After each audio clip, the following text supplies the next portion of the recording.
Most people, sadly, go down. That they do, unfortunately.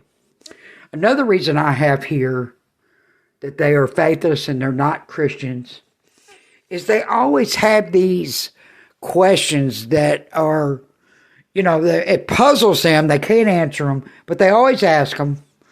And it says, well, if there's a God, why is there suffering? Okay? It's usually due to a personal trauma. A loved one died. They might have, they might be faithless because they gave up on God because they prayed for something and it didn't happen.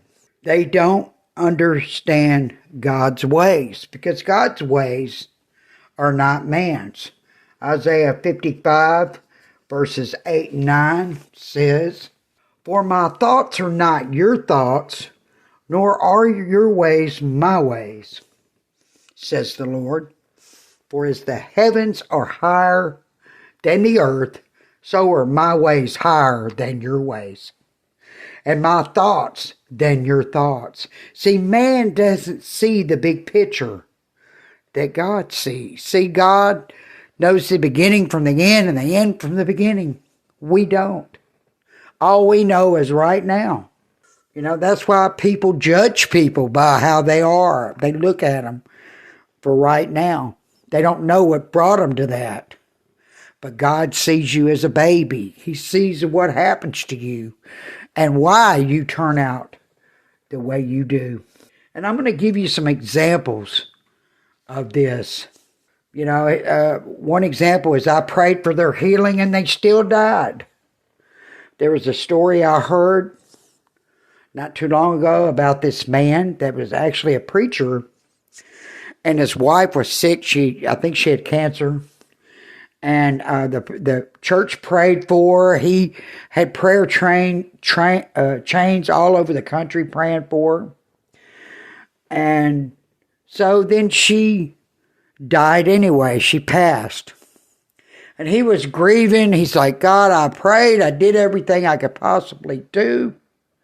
Why didn't you heal her? That's what I wanted. And so it wasn't long until this woman came up to him, and this was her best friend.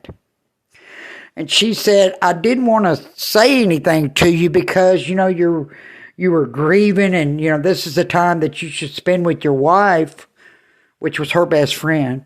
She said, but she wanted to go home to be with the Lord. She didn't want to suffer. She didn't want to stay here. She wanted to go home and be with the Lord. So why would his prayer supersede what she wanted? And God, it was her time to go home. And he said, wow, I wish I would have known that. So you see, he just had a certain view of it. He didn't see the big picture. God was not going to go against her wishes, and it was her time anyway. She had suffered enough. Now, here's another example.